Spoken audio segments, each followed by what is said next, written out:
Dice, saldrá para la asistencia del Classroom. Ah, ya. Lo que tienen que hacer es buscar esto, pero yo lo voy a mover al principio. Y pongan actualizar en el tablón. Y es la primera publicación. ¿Ya? Entren acá y entren acá. El día de hoy he revisado la WebSys y todavía no han habilitado no han actualizado.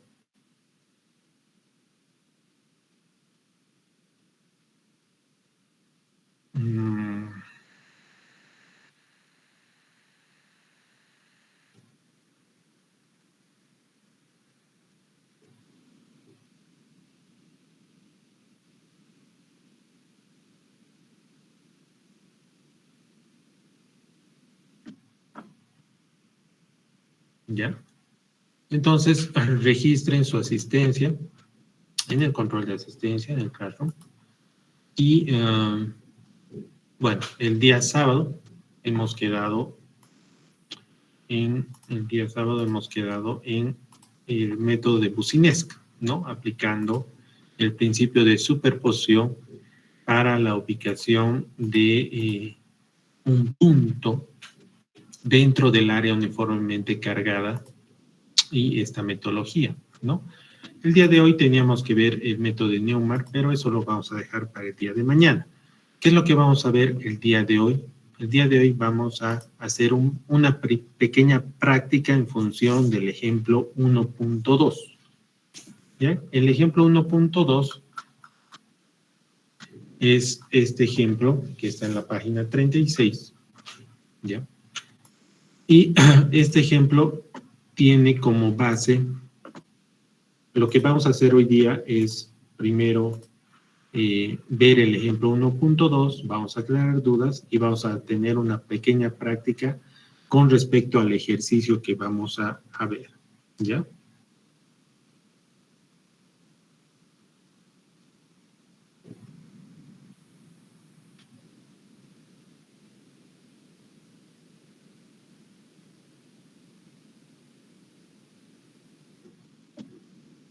¿Ya? Entonces, el ejemplo 1.2 plantea una zona donde se tiene fundaciones delimitadas y distribuidas en este espacio. Hay fundaciones cuadradas que soportan ciertas cargas, ¿no? Ciertas cargas o cierta carga distribuida, este es irregular, este es rectangular y este es circular y están separadas de esta manera. ¿Listo? Y se pide calcular, dice el ejemplo 1.2, se pide calcular el incremento de esfuerzos en el centro y al borde de una de estas obras civiles, en cada una de estas obras civiles, a una profundidad de 6 metros. Se pide la gráfica de variación de incremento de esfuerzos versus la profundidad en el centro de la losa inferior y el incremento de esfuerzos de la losa rectangular tomando en cuenta la influencia de la losa circular a una profundidad de 6 metros, ¿no? Entonces vamos a ver el punto número 1, solamente el punto número 1, y es y en una esquina, en un punto al borde de esta losa, ¿ya? Entonces, presenta el texto, ¿ya? Aquí lo que hay que entender es que para cada uno de estas fundaciones, las condiciones iniciales y finales varían y también el nivel freático, la posición del nivel de fundación varía, ¿ya? Entonces, inicialmente se presentan estas condiciones, ¿no? Aquí hay que entender las condiciones en las cuales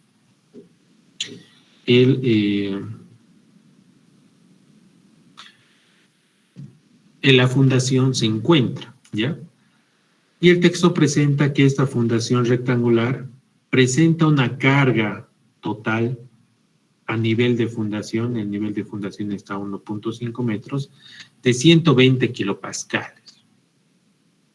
Las posiciones del nivel freático, tanto para condiciones iniciales como para condiciones finales, es la superficie, ¿ya? Se encuentra en la superficie del nivel freático, en condiciones iniciales y en condiciones finales. Y el peso del suelo, que es un peso saturado porque está por debajo del nivel freático, es de 18 kilonewtons metro cúbico. Entonces, como paso 1 para poder calcular el incremento de esfuerzos, es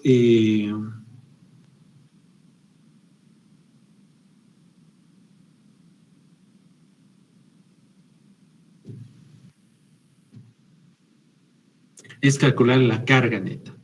Recordemos que la carga neta es la diferencia entre el esfuerzo final total menos la presión de poros, menos la sobrecarga efectiva inicial, ¿ya? Entonces, y el esfuerzo efectivo final es igual al esfuerzo total menos la presión de poros en condiciones finales, y la sobrecarga efectiva inicial es el esfuerzo inicial menos la presión de poros en condiciones iniciales, todo esto calculado a nivel de fundación.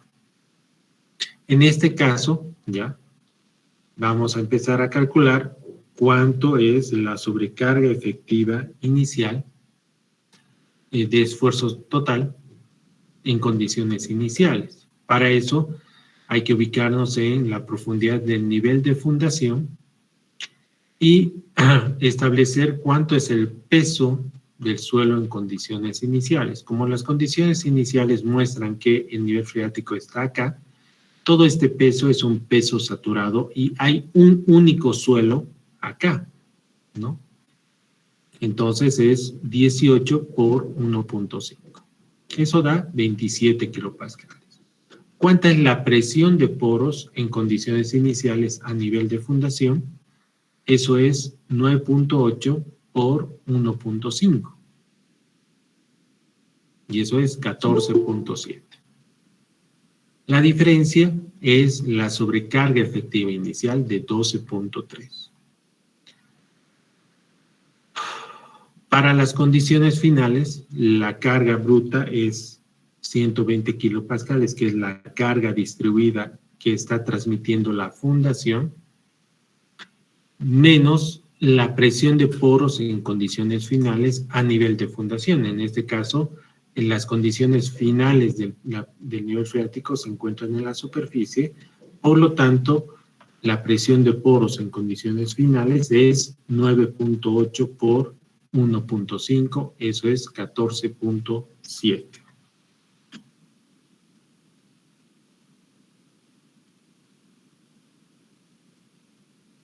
La diferencia entre la carga final efectiva menos la sobrecarga efectiva inicial es definida como la carga neta. Esta carga neta es la encargada que va a haber incrementos de esfuerzos. Con esta carga neta es la que se calcula incremento de esfuerzos. ¿Ya? ¿Hasta aquí alguna pregunta?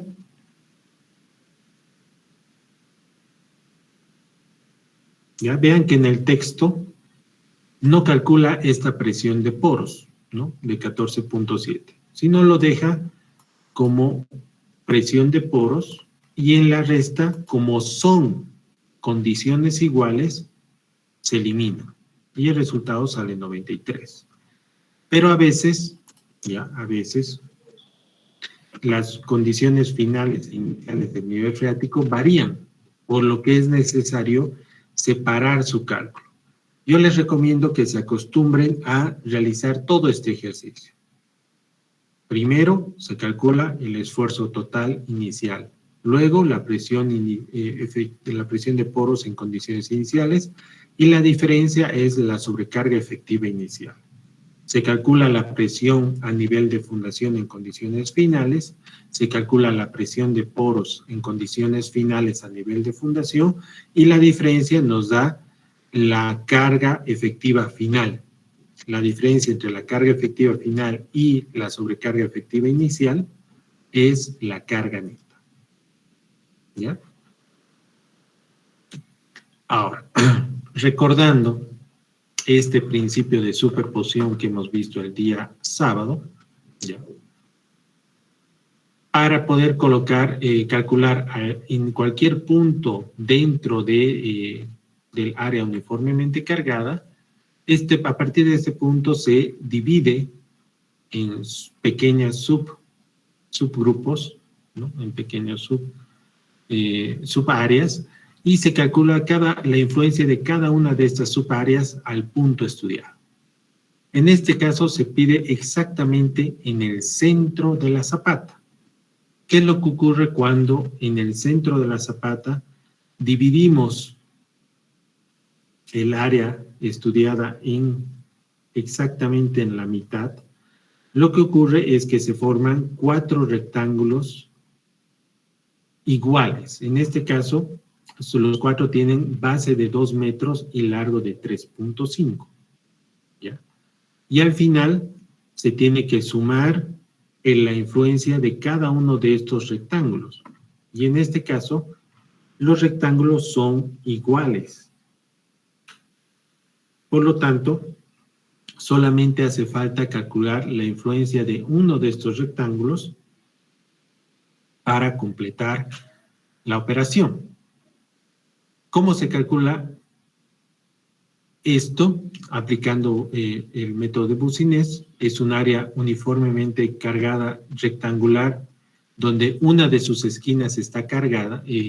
Vamos a calcular el esfuerzo en una de sus esquinas. Y la fórmula es la carga aplicada en la fundación multiplicado por el factor de influencia. ¿Ya? Quieren que calculemos a una profundidad de 6 metros por debajo de la fundación. ¿Ya? A 6 metros por debajo de la fundación. Y esto es importante porque el método Boussinesq necesita la profundidad Z, que es el punto que está por debajo del área cargada, ¿ya? Por debajo del área cargada. Entonces, a los 6 metros por debajo del área cargada, se utilizan estas ecuaciones que es definido como M y N, que es el ancho sobre la profundidad cargada, sobre la profundidad por debajo del área cargada, y N, que es el largo dividido entre la profundidad del punto que queremos por debajo del área cargada, que en este caso son 6 metros, ¿no? El ancho es 2, el largo es 3.5, y salen estos valores de M y N, que N es un valor de 0.33 y N es 0.583, y usando la tabla 1.6, ya vean que el uso de esta tabla es para valores de N es 0.583, el valor está por acá, y para valores de M, que es 0.33, con estos 4 valores se procede a una interpolación, ¿ya? Una interpolación haciendo una regla de 3 simple. Si para el valor de 0.3 es 0.0559, para el valor de 0.4 es 0.0711, o para el valor, estos valores, ¿cuánto será estos valores para un valor de 0.333? ¿No? Y de esta manera se halla que el factor de influencia es 0.0705 multiplicado por la carga neta, nos da el incremento de esfuerzos que se va a registrar a una profundidad de 6 metros por debajo del área cargada, influenciado por esta geometría de 2 por 3.5. Como queremos al centro del estrato y los 4 son iguales, o se puede sumar los 4 o multiplicar 4 por el incremento de esfuerzos a los 6 metros, ¿no? De tal forma que se calcula con 26.22 kilopascales. ¿Alguna pregunta de este cálculo? La otra manera de calcular el factor de influencia puede ser a través de la ecuación. Esta es la ecuación para valores de m cuadrado n cuadrado más 1 mayor a m cuadrado n cuadrado. Esta es la ecuación. Y para valores de m cuadrado n cuadrado más 1 menores a m cuadrado n cuadrado, se utiliza esta otra ecuación que es la misma que la anterior, solamente que agregando el término de pi al corchete de esta ecuación. ¿Alguna pregunta hasta acá? Inge, buen día. ¿Será que podrías repetir la parte de la tabla, por favor? Ya, esperen un ratito. Una persona a la vez, ¿ya? Por favor, vuelve a repetir el... Ingeniero, yo tenía una consulta sobre el factor de influencia. Usando la fórmula que hay, ¿eso se pone en las calculadoras en radianes o normal no va a ser? No, radianes, en radianes. Este tangente en la -1 es radianes. Buen día, Inge. ¿Hay otra persona que quería preguntar otra cosa? ¿Será que podrías repetir la parte de la tabla, por favor? Ya. Aquí se utiliza la interpolación, ¿ya? Porque el valor de influencia que estamos buscando es para m igual a 0.33 y n es igual a 0.583, ¿ya? Aquí la tabla nos da para valores enteros, ¿no? 0.3, 0.5, 0.4, 0.5, 0.6, 0.3 y 0.6, 0.4. Entonces aquí con estos valores interpolar, ¿ya? Aquí tienen que acordarse de topografía, de regla de 3, de trigonometría, tal vez se puedan usar triángulos para poder interpolar linealmente y hallar que para el M033.3 y N058.3 el valor es 0.075. Si no se utiliza la tabla, utilizar la ecuación, ¿no? Que es esta. Ingeniero, Sí. he intentado interpolar con la ecuación de la recta. Bueno, no me ha salido tan como está en el libro. En sí me ha variado, de mí me ha salido 0.067. Mire, el factor de influencia. no sé cómo están interpolando, pero es una interpolación lineal, ¿ya? Lineal. No sé si este valor está correcto. Ya no sé. ¿O nos podría dar un ejemplo, más o menos, tal vez, Inge, para ya con eso ya guiarnos, tal vez estoy haciendo de una manera diferente y eso me está haciendo variar, tal vez. A ver.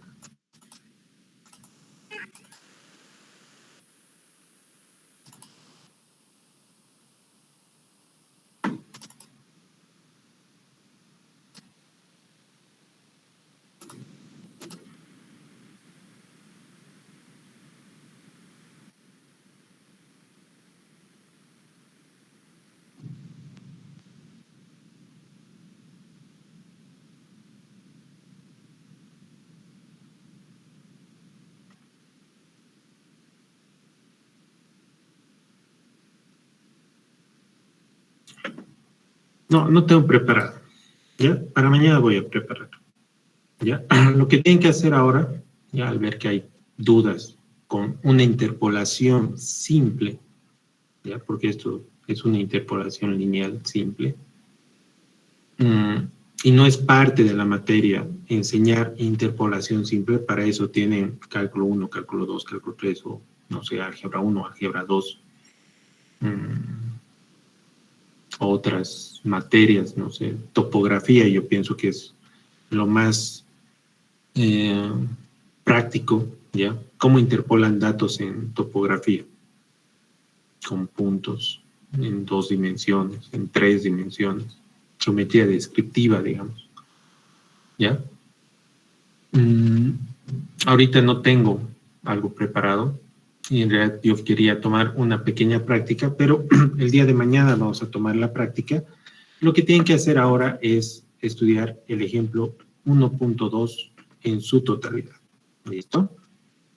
No sé, mañana voy a preparar una interpolación para que se aclare este punto. Y nada. ¿Alguna otra pregunta?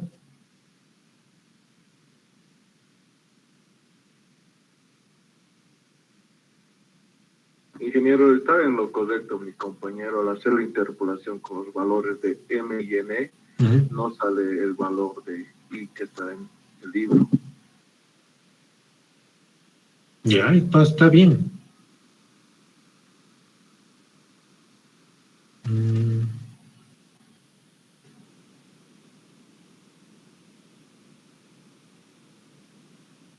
Es solamente una interpolación. Ya, ¿sí? Ingeniero, una pregunta. Sí. Con la fórmula y con la tabla igual tiene que ser el mismo resultado, ¿verdad? ¿O ambos son aproximados? No, tienen que ser iguales, ¿no? Por lo menos si, digamos, se aproxima el resultado a 4 decimales, tiene que ser igual. En realidad la tabla sale de aplicar con los valores de M01 y N01, sale este valor, ¿no? Con los valores de 0,9, de 1 y 1, debería salir este valor, ¿no?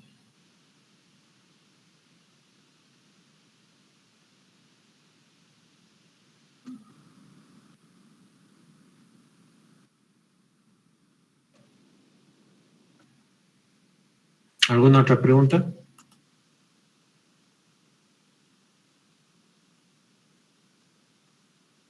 Eso del libro lo podemos corregir, ¿no, Inge? Porque con la fórmula y con la interpolación me sale 0,67.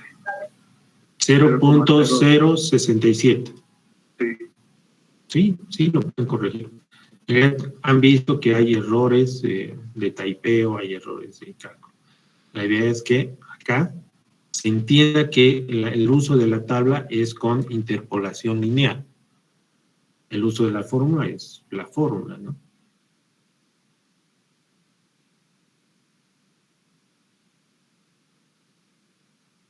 Está bien, Inge, gracias.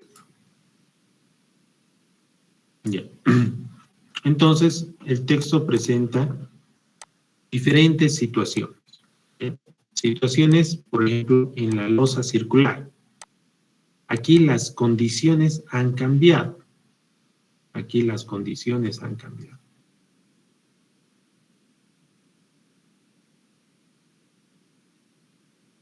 Ya, las condiciones iniciales y las condiciones finales han cambiado.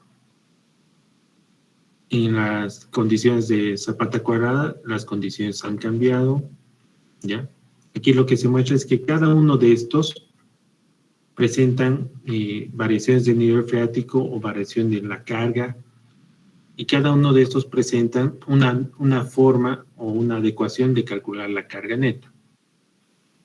Y luego, en este caso, se calcula al centro y al borde de una de estas geometrías, ¿no? Entonces, el día de hoy, ustedes estudien esto y en media hora vamos a aclarar dudas, ¿ya? Dudas de este ejemplo. ¿Ya? Mientras tanto, yo tengo que entrar a una reunión y voy a volver en 15 minutos. Gracias. Si tienen una duda, anótenla en el chat, ¿ya?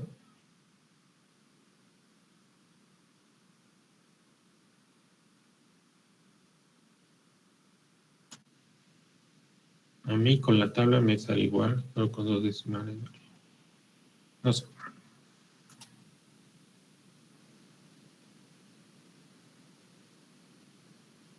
Ya anotenla. Estudio. Ya, yo ahorita voy a venir.